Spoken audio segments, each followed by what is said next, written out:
Acautelai-vos dos maus obreiros, acautelai-vos da falsa circuncisão.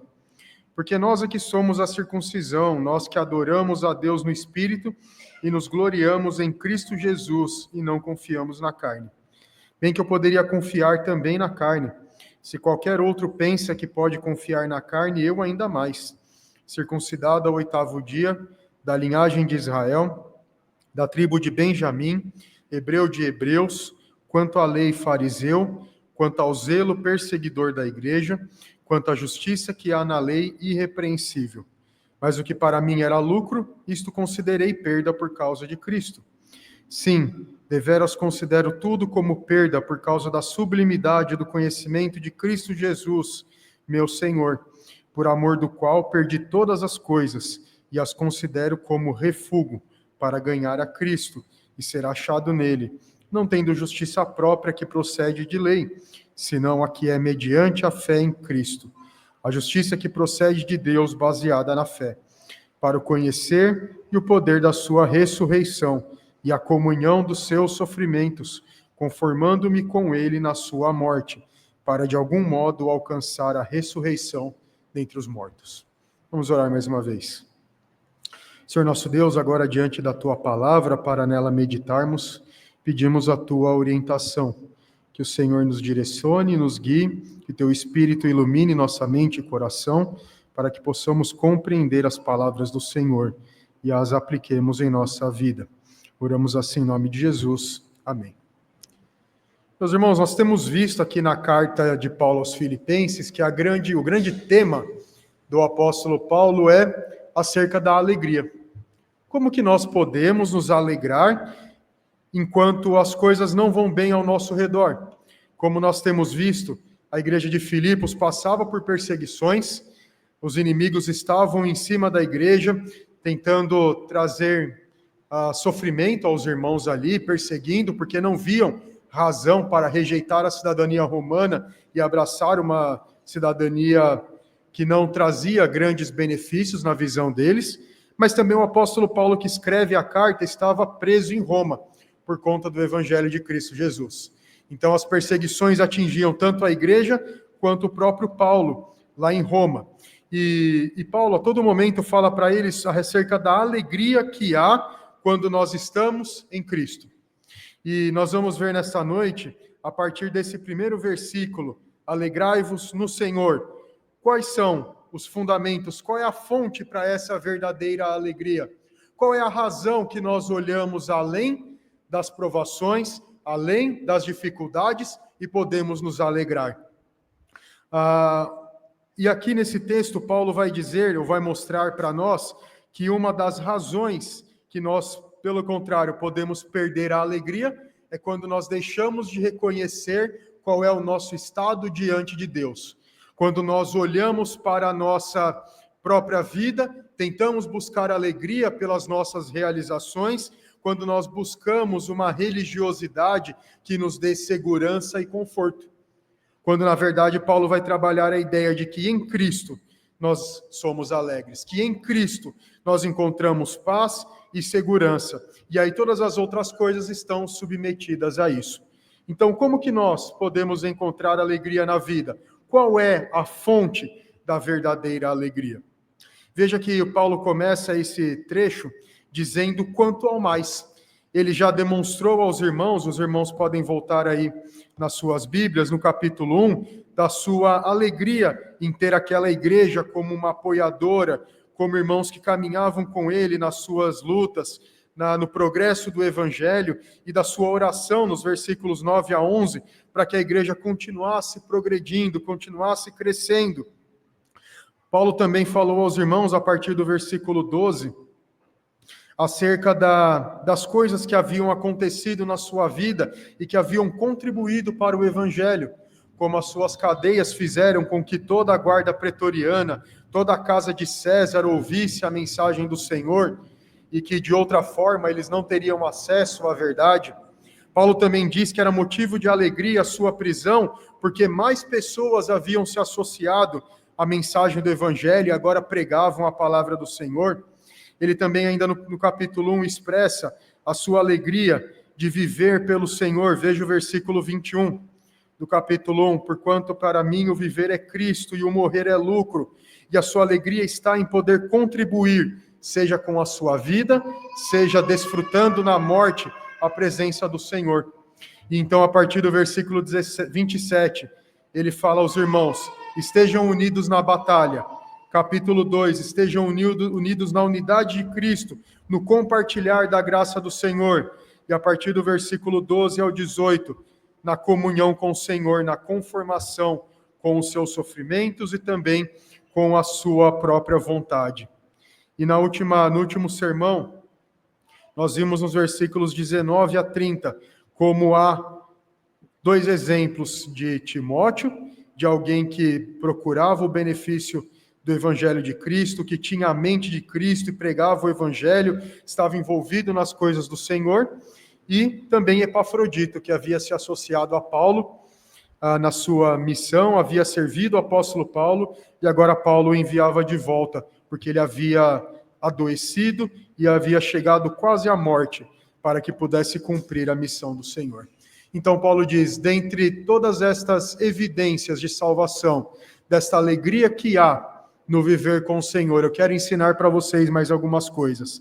Quanto ao mais, irmãos, finalmente, a última mensagem que Paulo introduz aqui, depois vai ser trabalhada também no capítulo 4, é alegrai-vos no Senhor.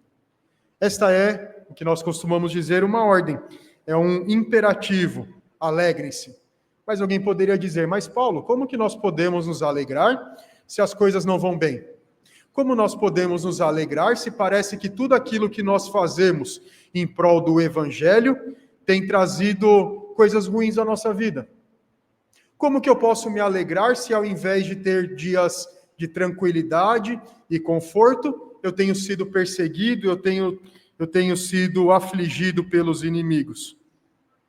Mas Paulo dá a razão, esta alegria está no Senhor. Se você quiser sublinhar na sua Bíblia, essa expressão é muito importante, porque a alegria que o crente desfruta vem do próprio Deus. E como Paulo vai mostrar depois, isso se mostra na salvação e na expectativa de uma vida com o Senhor na eternidade. Apesar de hoje nós passarmos por dificuldades, passarmos por tribulações, podermos até ser perseguidos por causa do Senhor, há uma expectativa de que um dia nós desfrutaremos da alegria perfeita com o Senhor e da paz perfeita na eternidade. Por isso, então, a alegria verdadeira está em Cristo. A alegria real está quando nós encontramos o Senhor e desfrutamos desta comunhão com Ele. Veja que é o que ele enfatiza aqui a partir da segunda parte do versículo 1. A mim não me desgosta e é segurança para vós outros que eu escreva as mesmas coisas. Paulo está dizendo, olha, pode até parecer repetitivo o que eu estou dizendo.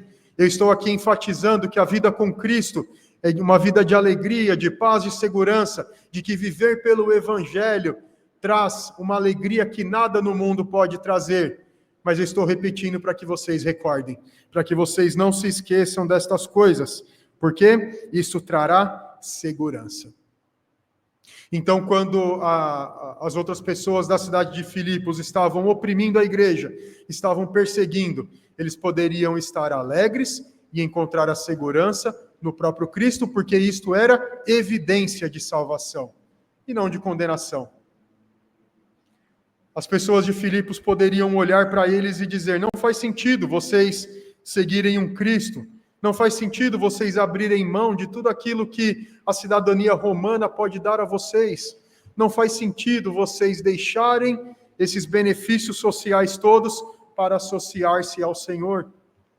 Mas Paulo diz, é porque eles não sabem o que traz a salvação em Cristo.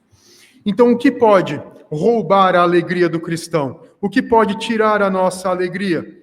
Quando nós tiramos os nossos olhos do Senhor e colocamos em nós mesmos. Veja aí o versículo 2, que ele fala de mestres que estavam dizendo, olha, Cristo é muito bom, ele morreu por você, ele entregou a sua vida em seu favor, mas ele não é suficiente, é necessário que você também se circuncide. E aí Paulo vai usar 3 repetições disso a respeito de acautelai-vos. Acautelai-vos dos cães, acautelai-vos dos maus obreiros, acautelai-vos da falsa circuncisão. Paulo está dizendo, cuidado, há um perigo enorme de você deixar a Cristo e buscar uma religiosidade autocentrada. Há um grande perigo de você abrir mão da graça de Deus e da mensagem do Evangelho e buscar um tipo de religiosidade que coloca em você a razão da sua salvação. Tome cuidado, acautelai-vos significa, preste atenção, olhe bem o que estão sugerindo para você, ouça bem o que está sendo dito e preste atenção. Estão tentando desvirtuar você da mensagem do Evangelho. E Paulo então usa 3 adjetivos para estes homens. O primeiro deles é cães. Cães aqui, não imagine os pets fofinhos que a gente tem hoje, com lacinho na orelha, com o pelo tosado, bonitinho. Mas os cães nessa época eram animais selvagens, que não eram domesticados e que viviam aos bandos, trazendo confusão para a sociedade, para as cidades. Eles eram mal vistos pelos gregos, eram rejeitados como animais que traziam confusão, que reviravam o lixo e que espalhavam doenças ali pela cidade, e eles eram vistos como animais impuros pelos judeus.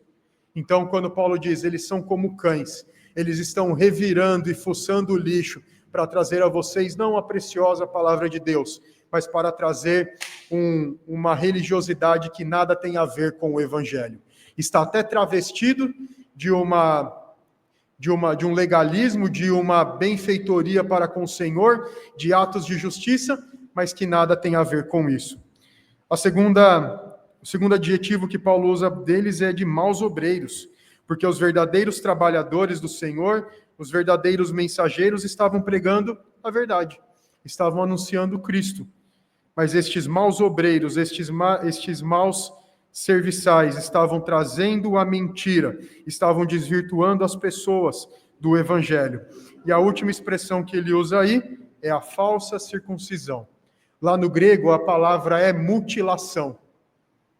A ideia aqui é que Paulo está dizendo, olha, eles pegaram uma instrução legal, uma instrução da lei de Moisés, que prevê a inclusão no povo de Deus, porque lembre-se, a circuncisão, conforme estabelecida pelo Senhor, era um sinal externo de pertencimento ao povo de Deus, que representava a separação daquelas pessoas do mundo. Aquele pedaço que era tirado deles representava que Israel era tirado do mundo para servir ao Senhor. Mas esta circuncisão, ela não acontecia somente de forma externa. Lá em Deuteronômio 36,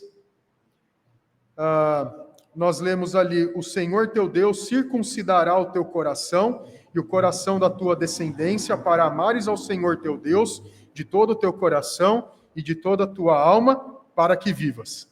Deuteronômio 10:16 também diz, circuncidai, pois, o vosso coração, e não mais endureçais a vossa cerviz. Qual é a instrução do Senhor?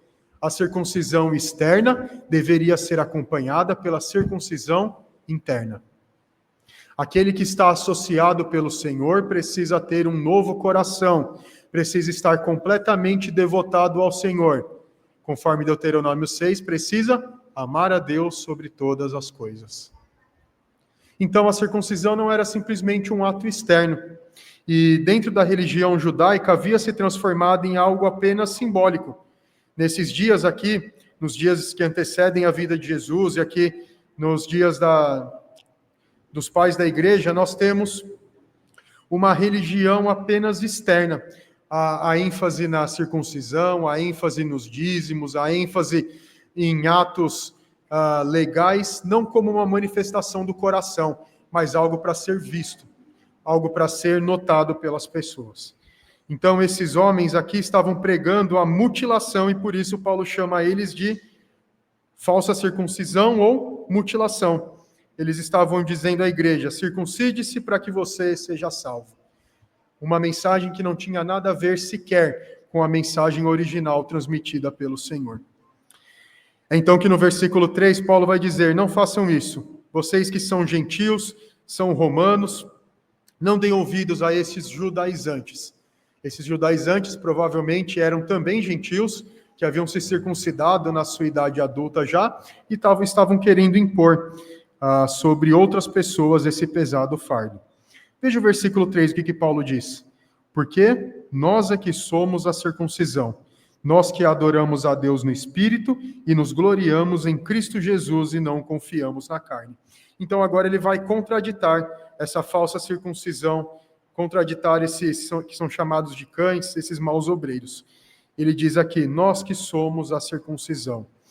Uma vez que Cristo veio, a circuncisão não é mais necessária, porque ela se cumpre em Cristo Jesus, porque ela agora no Novo Testamento é transformada no batismo, que inclui agora homens e mulheres recebendo esse sinal, que é o sinal da inclusão no povo de Deus.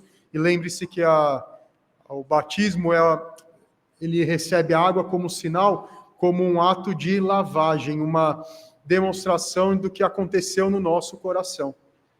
Quando nós somos chamados pelo Senhor, nós somos separados do mundo para o Senhor e recebemos a lavagem purificadora.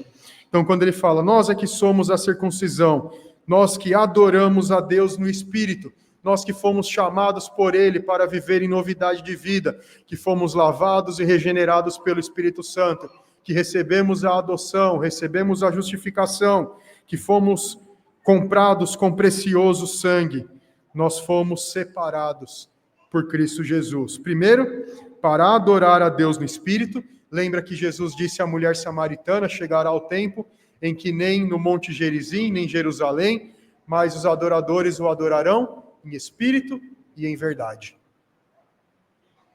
Não estamos mais ligados a um local, ao Templo de Jerusalém, mas adoramos ao Senhor no Espírito Santo, por meio do Espírito Santo. A segunda razão aqui que Paulo coloca é que nós nos gloriamos em Cristo. Esses da circuncisão, esses falsos profetas aqui, estavam dizendo, olha, você precisa se circuncidar, você precisa seguir o calendário judaico, adotar a dieta religiosa, para que você receba méritos, para que você tenha uma justiça a apresentar diante de Cristo, para que Cristo olhe para você e diga, ele merece ser salvo. Mas o que Paulo diz aqui? Nada disso faz sentido. Nós nos gloriamos em Cristo. Ele entregou a sua vida no nosso lugar. Ele derramou a sua graça. Ele nos lavou. Ele nos regenerou. Então toda a glória da salvação está em Cristo. E a terceira que ele vai dizer aqui, ao contrário do que ele falou de gloriar-se em Cristo, é não confie na carne.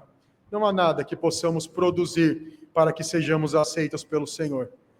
Não há nenhuma justiça que sai do nosso interior que faça com que Deus olhe para nós e diga, ele merece ser salvo. Ela merece ser salvo. Não há confiança na carne, porque nada do que nós podemos produzir nos trará salvação. Então, a primeira lição de Paulo nestes 3 primeiros versículos é que o fundamento da verdadeira alegria está em gloriar-se em Cristo, está no próprio Cristo. Agora, a partir do versículo 4, até a primeira parte do versículo 8, Paulo vai dizer que a fonte, então, da verdadeira alegria está justamente em rejeitar, então, os fundamentos humanos. No versículo 4 ele diz, bem que eu poderia confiar também na carne. Se qualquer outro pensa que pode confiar na carne, eu ainda mais. Então ele está dizendo o seguinte, olha, esses judaizantes estão se colocando dentro da igreja. Alguns comentaristas pensam que é uma ameaça que está ainda não acontecendo, pode ser que aconteça, que esses judaizantes talvez estavam já se aproximando da igreja, outros entendem que provavelmente eles já estavam lá pregando. Mas à luz do texto nós não temos aqui uma evidência se era uma ameaça futura ou se já era uma ameaça presente. De qualquer forma, ao que parece aqui, talvez nós devamos pensar como uma ameaça já presente. E ele diz ali, esses que estão dizendo, confie na carne, confie na circuncisão, confie naquilo que você pode produzir, que Deus vai olhar para você e vai te salvar. Paulo está dizendo, nada disso faz sentido, porque eu tenho muito mais razões para confiar na carne. Se alguém tem razão para confiar naquilo que pode ser feito, tanto como direito de nascimento, quanto por obra executada, Paulo diz, esse sou eu. E aí ele vai dar nos versículos 5 e 6 as razões. Veja no versículo 5. O versículo 5 primeiro fala de razões de nascimento. A primeira delas é que ele diz que foi circuncidado ao 8º dia. A lei previa que todo menino deveria ser circuncidado ao 8º dia. Os pais de Paulo cumpriram a lei. Assim como nós temos lá em Lucas 2, Jesus também, por meio dos seus pais, cumprindo esta lei. Circuncidado ao 8º dia, incluído no povo de Deus, conforme estabelecido pelo Senhor. Segunda razão, da linhagem de Israel. Paulo está dizendo, eu sou de fato um judeu. Eu de fato pertenço a Israel. Terceira razão, especificando ainda mais essa linhagem de Israel, da tribo de Benjamim e hebreu de hebreus. Paulo está dizendo, não só eu faço parte de Israel, como você pode traçar a minha linhagem até Benjamim, e portanto até Abraão. Eu sou de fato um membro do povo de Israel, e meus pais, tanto pai quanto mãe, são hebreus, hebreu de hebreus. Então, Paulo está dizendo, por nascimento eu sou completamente judeu, eu fui incluído na aliança, eu faço parte da tribo de Benjamim. A tribo de Benjamim é de onde veio o rei Saul. Eu faço parte, eu tenho uma descendência puramente judaica, não há mistura na minha linhagem. Então, essas 4 razões são razões de nascimento. Mas ele fala, não somente por conta dos meus pais, mas também eu mesmo realizei atos que me trariam confiança. Final do versículo 5, quanto à lei, fariseu. Os fariseus eram um grupo que apareceu cerca de 200 anos antes de Cristo, com o propósito de trazer o povo para perto da lei. Havia o perigo da helenização, do abandono da cultura e da religião judaica. Então, os fariseus aparecem como os guardiões da lei, como aqueles que se dedicam no aprendizado da lei e na observância dos mandamentos. Paulo está dizendo, olha, se tem alguém que cumpriu a lei, esse fui eu, porque eu sou um fariseu que observa a lei. Segunda razão, no versículo 6, quanto ao zelo, perseguidor da igreja. Eu amava tanto a lei, estava tão dedicado a ela, que considerei o cristianismo como uma ameaça. Então, por zelo à palavra de Deus, por zelo à lei, por zelo aos mandamentos, eu persegui a igreja, para que o nome de Deus fosse glorificado.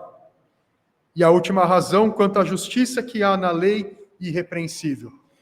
Então ele conclui dizendo, bom, eu sou um fariseu, dedicado dentro da religião, ou era, né? E se as pessoas olhassem para a minha vida, não veriam um só pecado. Eu era irrepreensível quanto à lei. Eu era alguém que me dedicava em observar todos os mandamentos. Então, se havia alguém dentro da religião judaica nesses dias dedicado, Paulo diz, esse era eu. Lá no livro de Atos, inclusive, ele fala que ele se destacava diante da sua geração. Atos 22, 3 e 4, e também no versículo 5, ele fala a respeito dessa sua dedicação ao judaísmo, da observância da lei, como ele vivia buscando agradar ao Senhor. Então ele disse, esses judaizantes pensam que eles têm razões, eu tenho muito mais. Mas veja o versículo 7. Mas o que para mim era lucro, isto considerei perda por causa de Cristo. Quando Paulo encontra o Senhor Jesus no caminho de Damasco, lá em Atos 9, ele percebe que tudo aquilo que ele fazia era inútil, era vazio.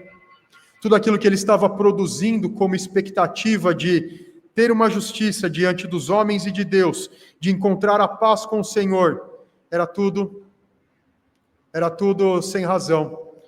Porque quando Cristo aparece para ele e o chama, ele diz, você verá agora quanto importa sofrer pelo meu nome. Você verá agora o que é de fato viver pelo Evangelho.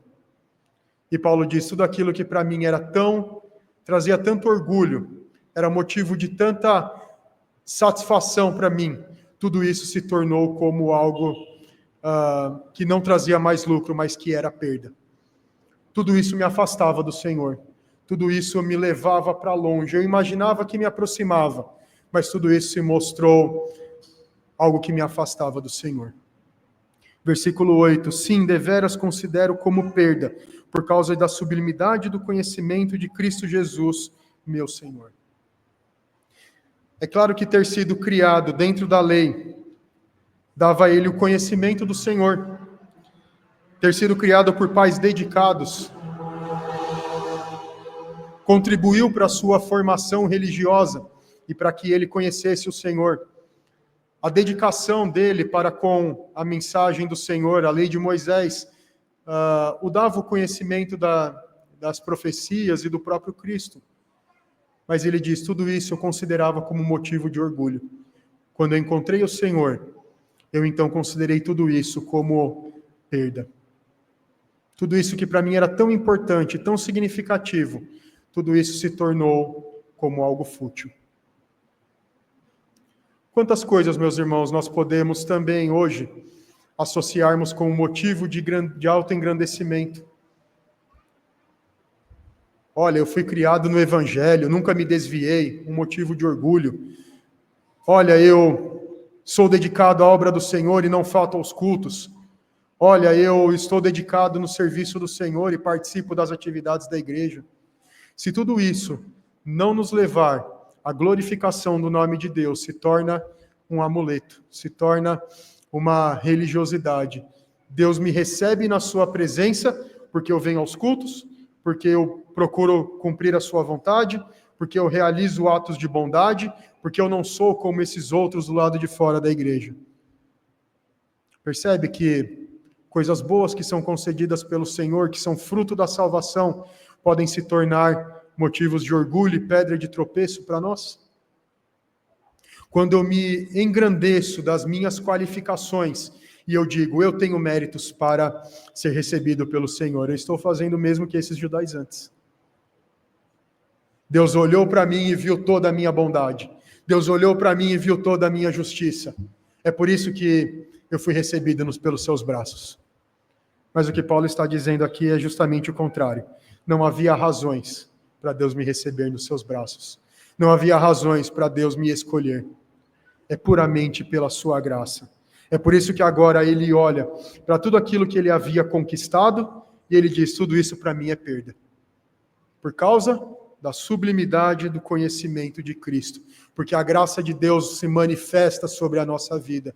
Porque se evidencia o conhecimento do Evangelho de que puramente pelo amor de Deus e pela sua graça é que eu sou recebido no seu reino, que eu fui escolhido em amor, predestinado em Cristo Jesus, não por conta daquilo que eu pudesse fazer.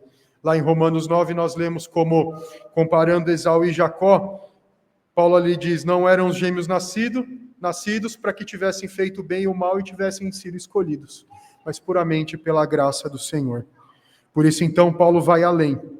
Nós vimos aqui que até esse ponto, a partir do versículo 4 até a primeira parte do versículo 8, nós vemos que a fonte da verdadeira alegria está em rejeitar os fundamentos humanos, as razões humanas. E agora ele fala que a fonte da verdadeira alegria está na comunhão com Cristo.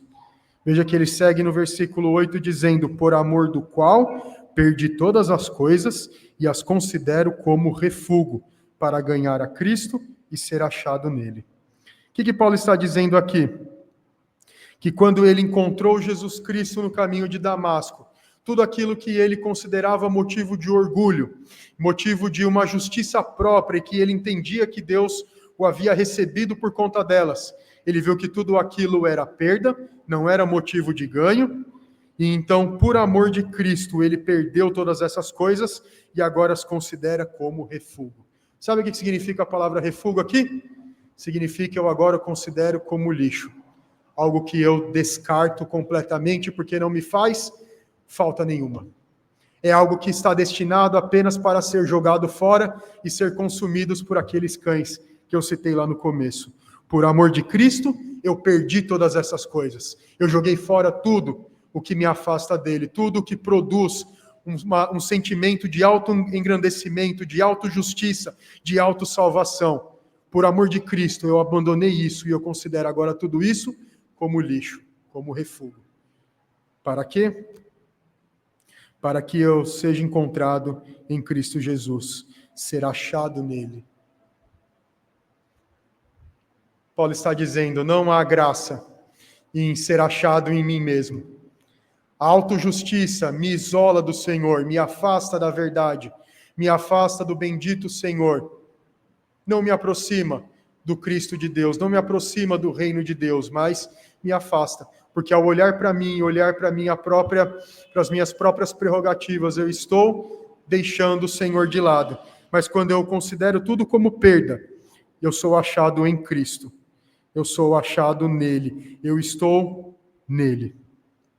Não tendo justiça própria que procede da lei, senão a que é mediante Cristo Jesus.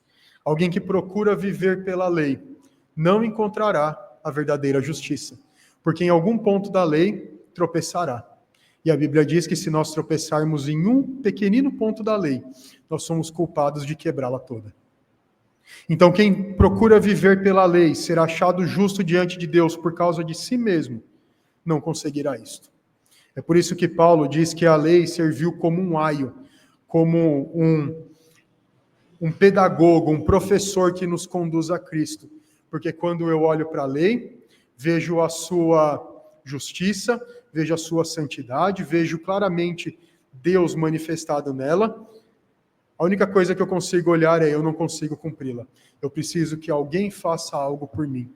E então, como um aio, como um professor, a lei me conduz para Cristo.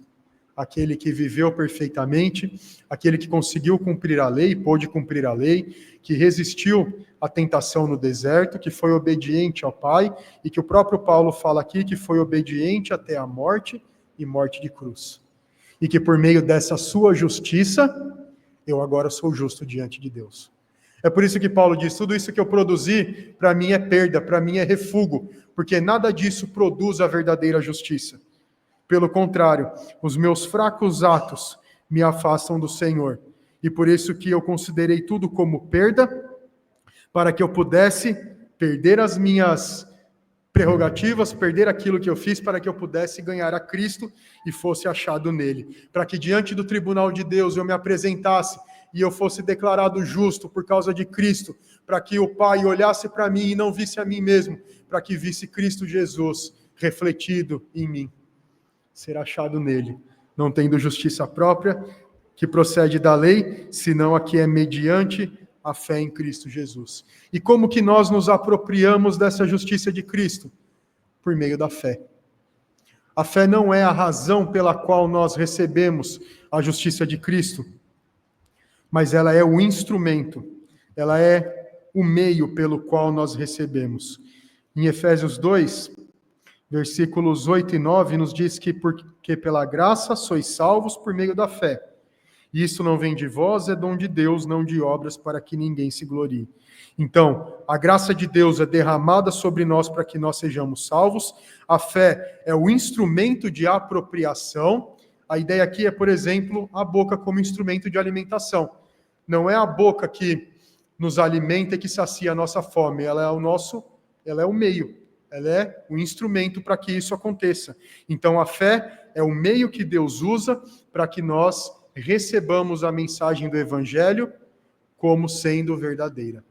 Por meio do Espírito do Santo, por meio do Espírito do Senhor, que nos regenera, que aplica em nós a mensagem do Senhor. Então, nós recebemos essa justiça que vem por meio da fé em Cristo, e aqui essa expressão também é fundamental. A fé não pode ser algo que nos conduz à nossa própria justiça, não é um olhar para tudo aquilo que nós podemos realizar e dizer, olha, eu tenho fé que tudo aquilo que eu fiz vai me trazer salvação. Também não é a fé o meio, ou essa razão que faz com que eu seja recebido por Deus. Olha, Deus vai olhar para mim e vai ver tanta fé no meu coração, que então Ele vai decidir derramar a sua graça. Não é isso.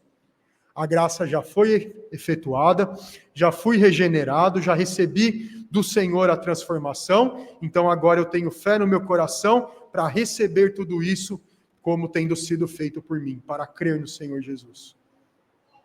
E então, o crer que Cristo morreu por mim, se entregou por mim, produz a verdadeira salvação no nosso coração. Veja que ele completa aí dizendo que essa justiça procede de Deus e é baseada na fé. Então, ser achado nele, não tendo justiça própria, estar escondido em Cristo, estar nele, coberto pela sua graça, não pela a justiça que é procedente da lei, mas que é por meio da fé em Cristo Jesus, uma fé procedente, uma justiça que é procedente de Deus, baseada na fé, uma repetição do que ele já disse. E o versículo 10, para quê? Para o conhecer e o poder da sua ressurreição e a comunhão dos seus sofrimentos, conformando-me com ele na sua morte. Então Paulo diz, eu abandonei tudo o que é humano, que poderia produzir justiça própria, para que eu fosse achado em Cristo, para que eu estivesse coberto pela sua justiça e seja visto pelo Senhor, e Cristo seja visto em mim, com o propósito de que eu possa conhecer mais ainda. Por isso que ele disse no versículo 1, a mim não me desgosta e é segurança para vós que eu repita as mesmas coisas. Nós precisamos continuar aprendendo acerca do Evangelho, precisamos contemplar a graça de Deus cada vez com maior profundidade, com maior entendimento, para conhecê-lo cada dia mais, para nos maravilharmos cada dia mais na mensagem do Senhor. É por isso que ele diz, tome cuidado com todos aqueles que te afastam do Evangelho.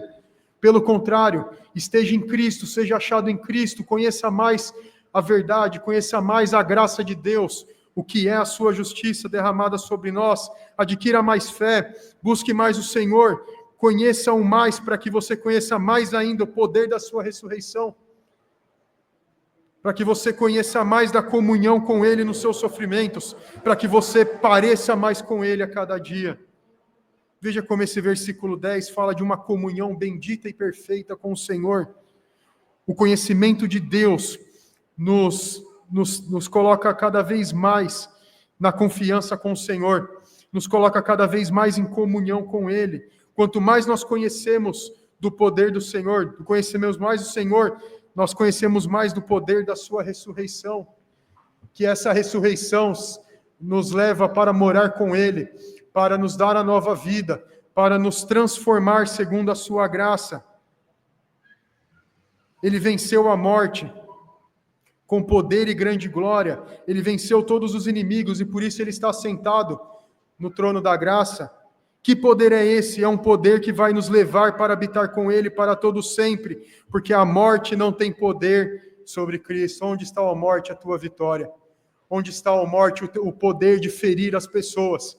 Foi derrotado em Cristo Jesus. Esse é o poder que vem da cruz. Esse é o poder da sua ressurreição, de fazer com que nós até passemos pela morte física, mas não passemos pela morte espiritual. Conhecer o poder da sua ressurreição.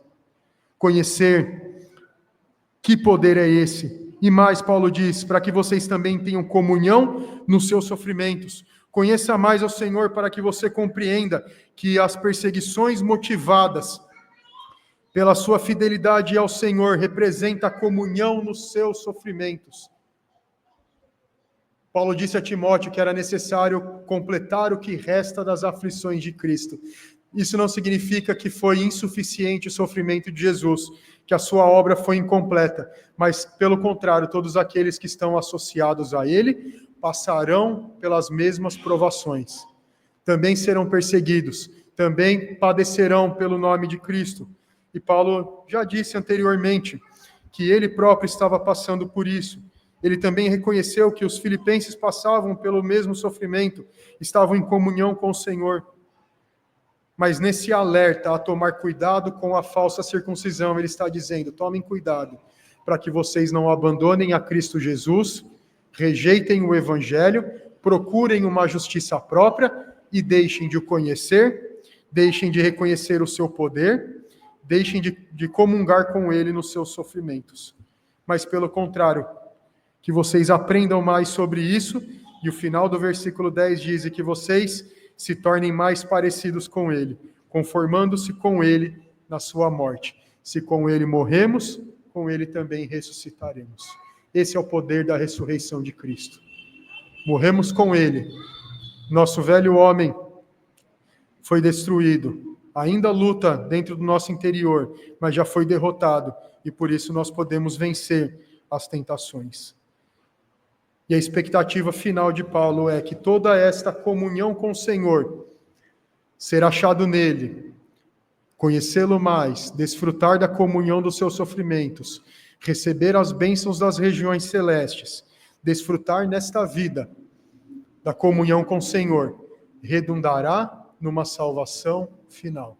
Versículo 11, para de algum modo eu possa alcançar a ressurreição dentre os mortos. Paulo não está dizendo aqui, olha, é muito difícil você conseguir ser salvo. É muito difícil você ressuscitar no último dia. Ele está dizendo sim que isso é difícil se você fizer por suas próprias forças. Se você buscar a sua justiça própria, você não pode conseguir. Mas em Cristo, nós podemos alcançar a ressurreição dentre os mortos. Por quê? O poder da sua ressurreição é real. O poder da sua vitória é verdadeiro. E se com ele morremos, com ele nós também ressuscitaremos. Com ele também nós venceremos. Por isso Paulo diz, tome cuidado com tudo aquilo que te afasta do Senhor. Tudo aquilo que desvirtua o Evangelho.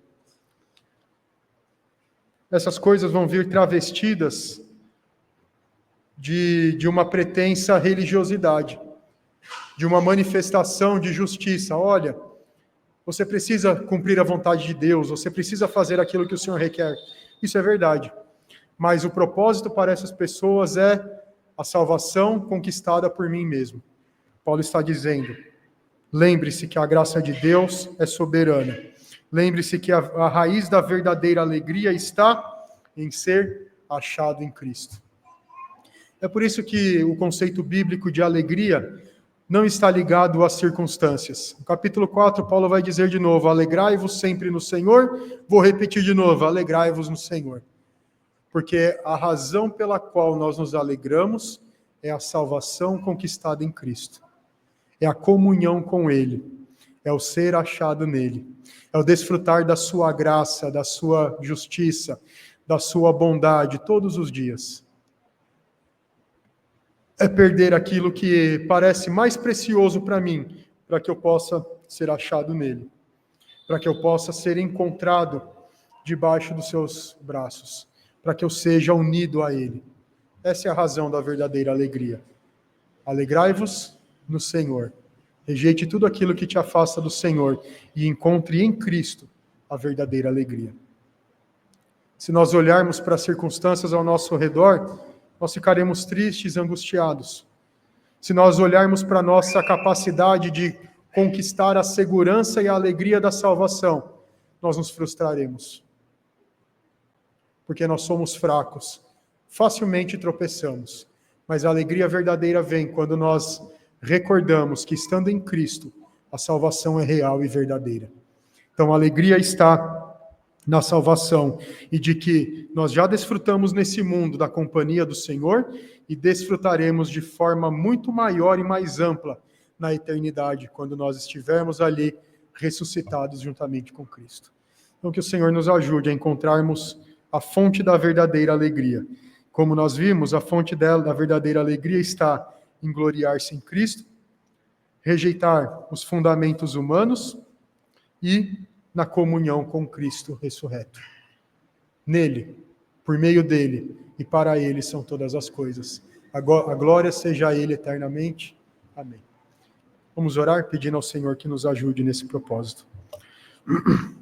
Senhor nosso Deus, damos-te graças porque a tua palavra revela toda a graça, toda a misericórdia, planejada e executada pelo Senhor. Damos-te graças porque Cristo um dia se entregou naquela cruz para morrer por nós, para que agora nós sejamos achados nele, não tendo justiça própria, mas aquela que vem do Senhor mesmo. Assim, permita-nos, Senhor, sermos achados em Cristo, desfrutando a comunhão dos seus sofrimentos, desfrutando da companhia do Senhor a cada dia, e que a cada dia possamos conhecer mais o Senhor e sermos maravilhados, nos vermos espantados com a tua graça, com a tua misericórdia. Aumenta a nossa fé, aumenta o nosso conhecimento, aumenta a nossa devoção ao Senhor, e que a cada dia nós possamos desejar estar mais e mais na tua companhia. Se conosco, Senhor, é o que pedimos em nome de Jesus. Amém. Vamos colocar de pé, meus irmãos, e cantar o hino 144, que fala desta segurança.